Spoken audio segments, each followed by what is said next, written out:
Assalamualaikum warahmatullahi wabarakatuh. Bagaimana kabar kalian semua anak-anak?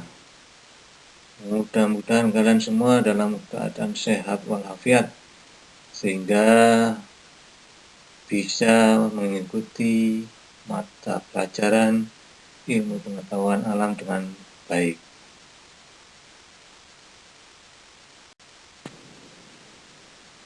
Sebelum pelajaran kita mulai, jangan lupa kalian tetap menjalankan protokol kesehatan. Memakai masker, cuci tangan dengan menggunakan sabun, jaga jarak fisik, dan berperilaku hidup bersih dan sehat. Pada pertemuan kali ini akan kita bahas tentang klasifikasi makhluk hidup. Tujuannya yaitu peserta didik dapat mengelompokkan makhluk hidup berdasarkan prinsip klasifikasi. Sebelum ke materi, coba kita lihat rangkuman materi sebelumnya. Klasifikasi benda terdiri dari benda hidup atau biotik dan benda tak hidup atau abiotik. Nah, ciri-ciri makhluk hidup: bernapas, memerlukan makanan dan minuman, bergerak, tumbuh dan berkembang biak atau reproduksi, iritabilitas, dan adaptasi. Makhluk hidup di bumi sangat banyak dan beraneka ragam. Oleh karena itu, diperlukan adanya pengelompokan berdasarkan ciri tertentu yang dikenal dengan istilah klasifikasi. Dalam kehidupan sehari-hari, dengan tidak sadar banyak dari kita telah melakukan klasifikasi. Contohnya, di dapur kalian, ibu kalian secara tidak sadar telah melakukan klasifikasi atau pengelompokan. Misalnya, piring dijadikan satu dengan piring. Kemudian gelas dijadikan satu dengan gelas. Sendok juga begitu, dijadikan satu dengan sendok. Garpu juga begitu, dan seterusnya.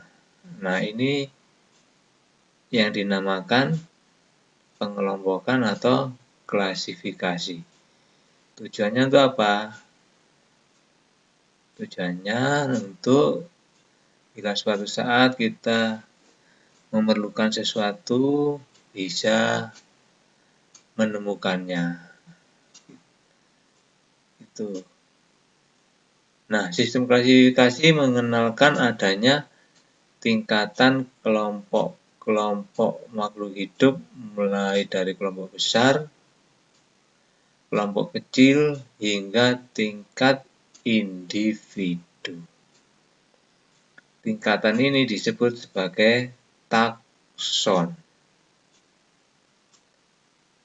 Tingkatan takson pertama kali dikenalkan oleh Carolus Linnaeus dengan tingkatan dari tertinggi ke tingkatan terendah.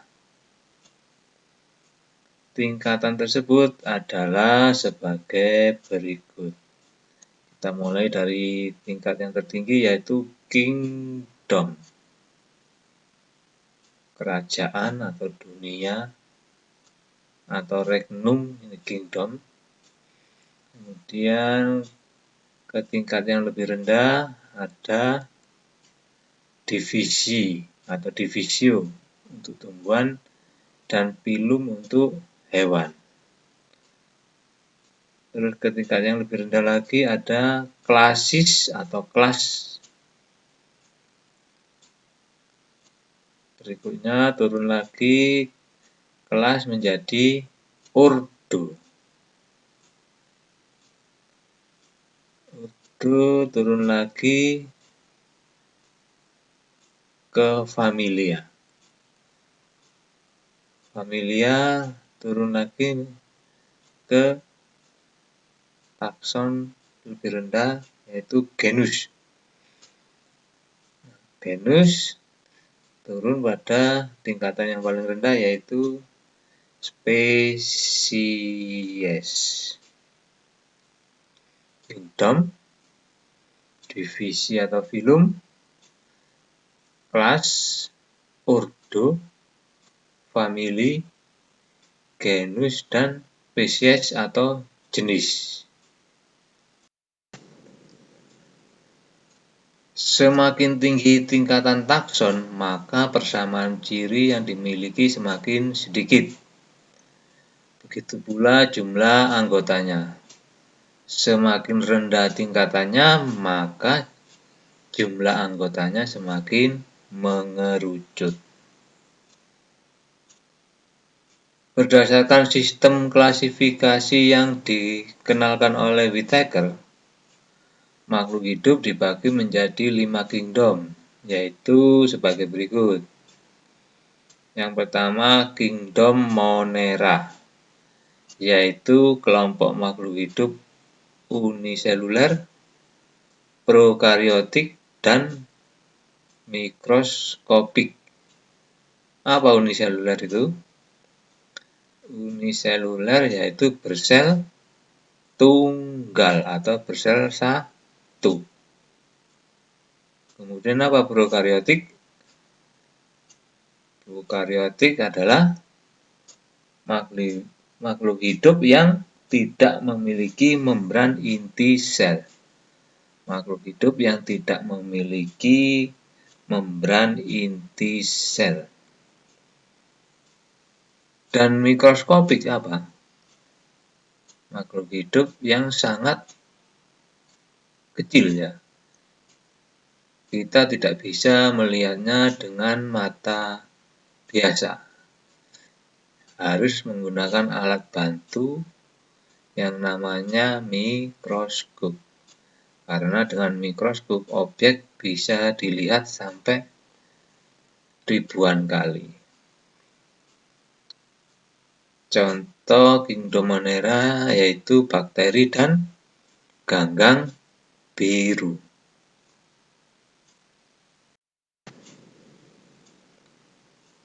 Mari kita lihat gambar bakteri.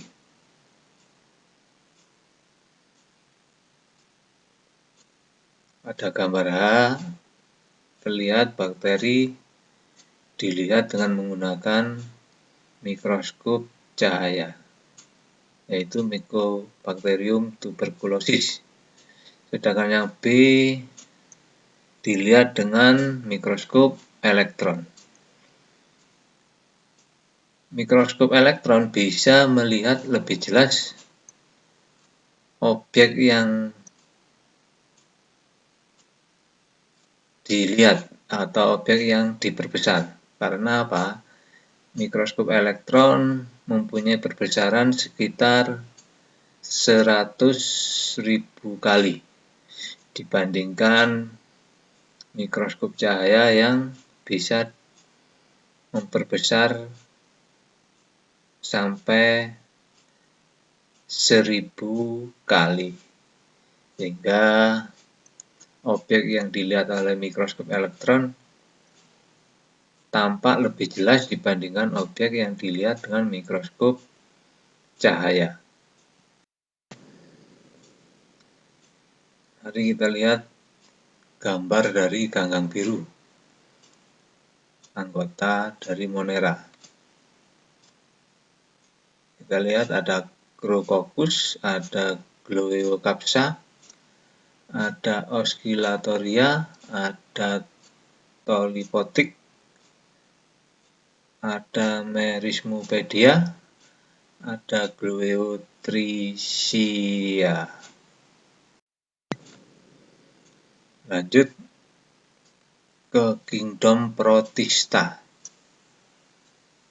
Kelompok makhluk hidup eukariotik dan sebagian besar uniseluler, tetapi sudah memiliki ciri seperti tumbuhan, hewan, atau jamur. Tadi sudah dibahas prokariotik. Sekarang eukariotik. Eukariotik yaitu makhluk hidup yang memiliki membran inti sel. Kalau prokariotik tadi masih belum memiliki membran atau lapisan inti sel. Kalau kingdom Protista ini sudah memiliki membran inti sel. Misalnya Euglena, Amoeba, Paramecium. Mari kita lihat gambar dari kingdom Protista. Ini contoh dari anggota Protista mikroskopis. Apa mikroskopis tadi? Organisme yang sangat kecil yang tidak bisa dilihat dengan mata biasa tadi. Ini gambar amoeba, Euglena, dan Paramecium. Kemudian kita lihat contoh lagi dari Protista makroskopis. Ini bisa dilihat dengan mata biasa ini, makro. Lawan dari mikro tadi. Ada alga merah, ada Gracilaria, ada alga hijau atau ulva spesies, ada alga coklat atau Fucus spesies. Berarti kingdom Protista ini ada yang mikroskopis, ada yang makroskopis. Lanjut ke kingdom berikutnya yaitu fungi atau jamur. Ini termasuk kelompok makhluk hidup eukariotik dan tidak berklorofil. Jamur tidak berklorofil, berspora, tidak mempunyai akar, batang, dan daun. Jamur hidupnya di tempat yang lembab, bersifat saprofit. Apa saprofit? Organisme yang hidup dan makan dari bahan organik yang sudah mati atau yang sudah busuk. Dan parasit, organisme yang hidup dan mengisap makanan dari organisme lain yang ditempelinya. Contoh jamur tiram, jamur roti, ragi, jamur kayu. Nah, kalau saprofit ini tidak merugikan organisme lainnya. Dan parasit ini merugikan organisme lain. Itu ya, beda saprofit dan parasit.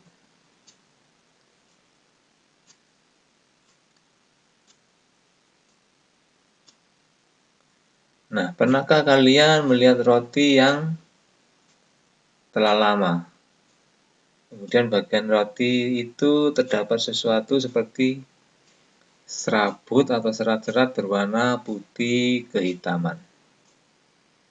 Ataukah pernahkah kamu melihat nasi yang telah lama dibiarkan dan akan terdapat sesuatu yang berwarna oranye? Itu yang namanya jamur.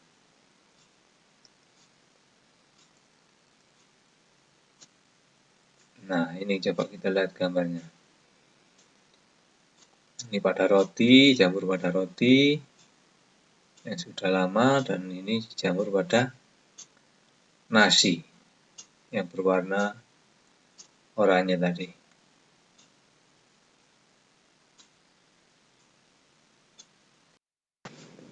Selanjutnya, kingdom plantae. Kelompok makhluk hidup eukariotik multiseluler, yaitu lawan dari uniseluler tadi. Kalau uniseluler bersel tunggal, kalau multiseluler bersel banyak. Berdinding sel yang mengandung selulosa, berklorofil, dan dapat berfotosintesis dan autotrof. Karena berklorofil, maka tumbuhan ini dapat melakukan fotosintesis. Nah, fotosintesis ini akan menghasilkan makanan untuk tanaman itu sendiri. Makanya disebut organisme autotrof. Contohnya padi, mangga, durian, jeruk, dan sebagainya. Kingdom plantae dibagi ke dalam beberapa divisi. Ada lumut atau bryophyta, ada paku-pakuan atau pteridophyta, ada tumbuhan berbiji atau spermatophyta.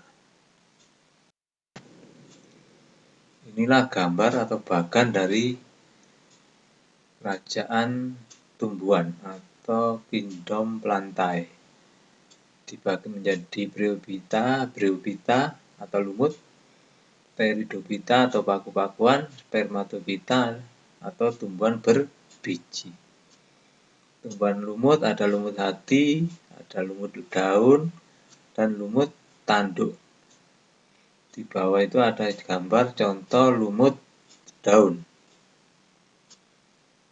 Sedangkan pteridophyta, di situ ada Psilophytine atau paku purba, ada Lycopodine, paku kawat, ada Equisetine, paku ekor kuda, dan ada Filicine atau paku sejati. Di bawah itu ada gambar contoh paku tiang atau paku sejati. Spermatophyta itu ada gymnosperme dan angiosperme. Kalau gymnosperme ini berbiji telanjang atau berbiji terbuka, dan angiosperme berbiji tertutup. Gymnosperme contohnya di bawah itu adalah pohon cemara. Sedangkan angiosperme ini bisa dibagi lagi menjadi dikotil dan monokotil. Contohnya mangga, jeruk, durian, kelapa, padi. Itu contoh dari angiosperme. Berikut kingdom animalia. Makhluk hidup eukariotik multiseluler, tidak berklorofil, dan heterotrof. Karena tidak berklorofil, maka tidak bisa melakukan proses fotosintesis. Karena tidak bisa berfotosintesis, maka dia tidak bisa menghasilkan makanannya sendiri. Ini yang disebut heterotrof. Nah, organisme heterotrof ini bergantung pada organisme lain, terutama untuk mencari makanan. Nah, dunia hewan ini dikelompokkan menjadi dua, yaitu hewan tidak bertulang belakang atau avertebrata dan hewan bertulang belakang atau vertebrata.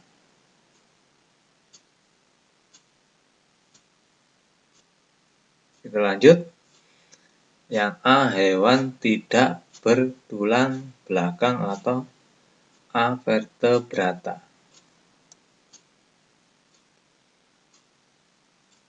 Hewan tidak bertulang belakang atau avertebrata dikelompokkan menjadi 8 kelompok.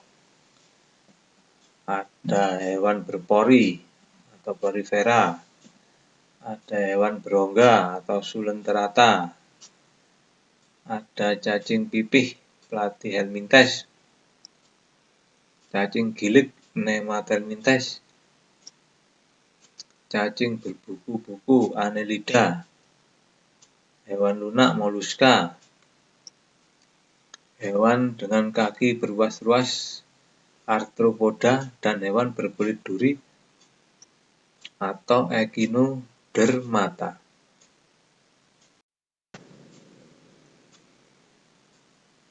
Mari kita urai satu persatu. Porifera, hewan yang mempunyai pori-pori. Hewan ini tubuhnya seperti spons, habitatnya di perairan. Warna tubuhnya bermacam-macam, ada yang merah, kuning, dan hijau. Contoh hewan porifera yaitu Spongyla, Euspongia, Potherion, dan Scypha. Mari kita lihat gambarnya. Ini Euspongia, ini Potherion, dan ini Scypha. Berikut Sulenterata, hewan berongga, mempunyai tentakel untuk menangkap mangsa. Pada permukaan tentakel terdapat sel beracun yang menyengat. Tubuhnya ada yang berbentuk polip yang menempel pada tempat hidupnya, dan ada yang berbentuk medusa, bergerak aktif melayang-layang di air seperti payung. Ubur-ubur, bunga karang, obelia, hidra, dan anemon adalah contoh hewan sulenterata. Coba kita lihat gambarnya. Ini bunga karang, ini obelia, hidra, anemon.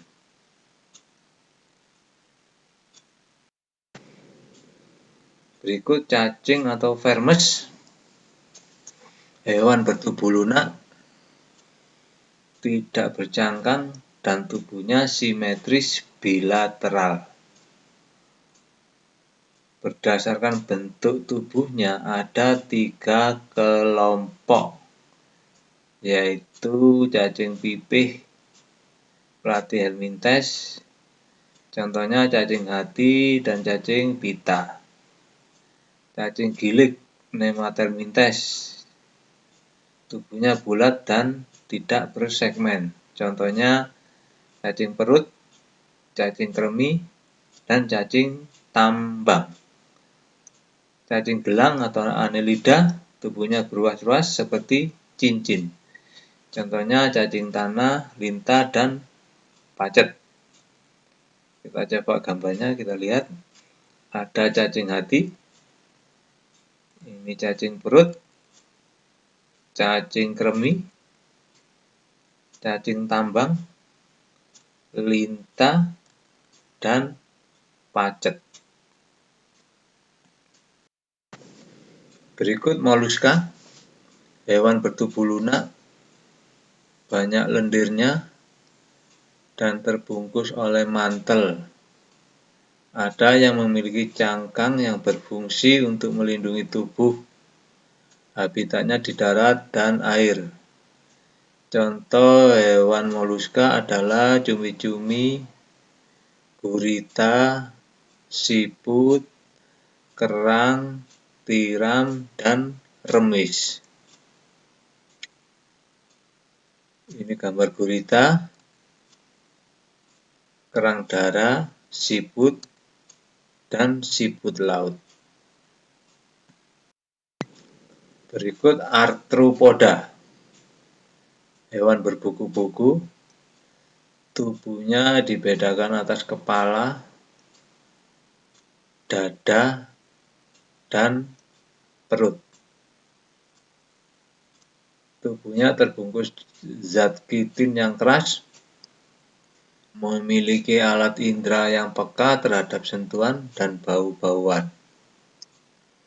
Memiliki mata faset, yaitu mata majemuk terdiri atas beribu-ribu mata kecil berbentuk segi 6. Arthropoda ada 4 kelas, yaitu insekta atau serangga, contohnya belalang, lebah, kumbang. Ada krustase, udang-udangan, contohnya udang, kepiting, rajungan. Ada arachnoidea, laba-laba, contohnya laba-laba, kalajengking, kutu, caplak. Kemudian ada myriapoda atau lipan, contohnya kelabang kaki 1000. Mari kita lihat gambar arthropoda.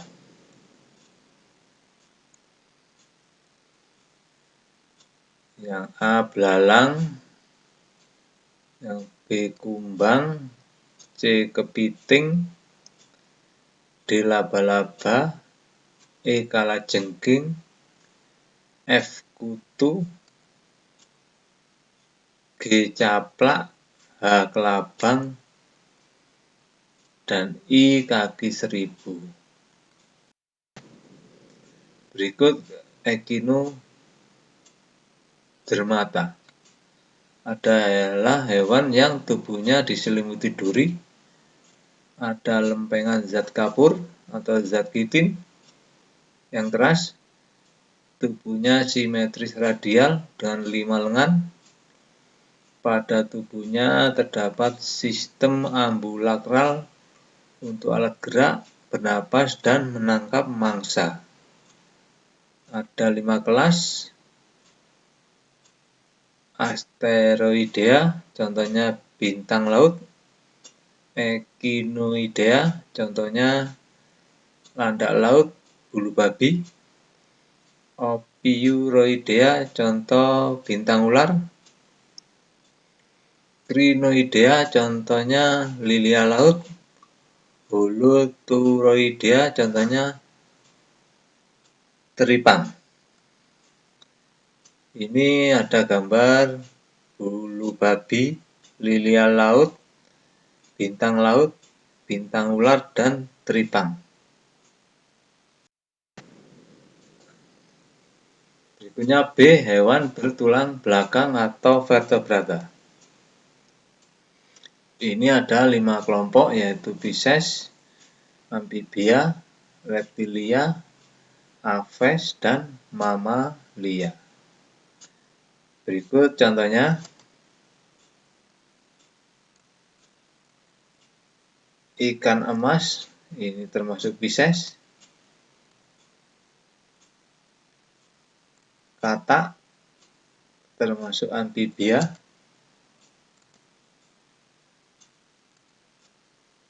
Ular, termasuk Reptilia. Merpati, termasuk Aves atau unggas. Sapi, termasuk Mamalia. Sebelum diakhiri materi kali ini, coba kita rangkum dulu. Klasifikasi makhluk hidup adalah suatu cara mengelompokkan makhluk hidup berdasarkan kesamaan ciri yang dimiliki. Tujuan mengklasifikasikan makhluk hidup adalah untuk mempermudah mengenali, membandingkan, dan mempelajari makhluk hidup. Takson klasifikasi makhluk hidup. Kita mulai dari paling atas. Ada kingdom atau regnum atau dunia. Turun ke bawah ada divisio atau phylum. Kemudian ada kelas, ada ordo, ada family, genus, dan paling bawah adalah spesies. Klasifikasi makhluk hidup menurut Whittaker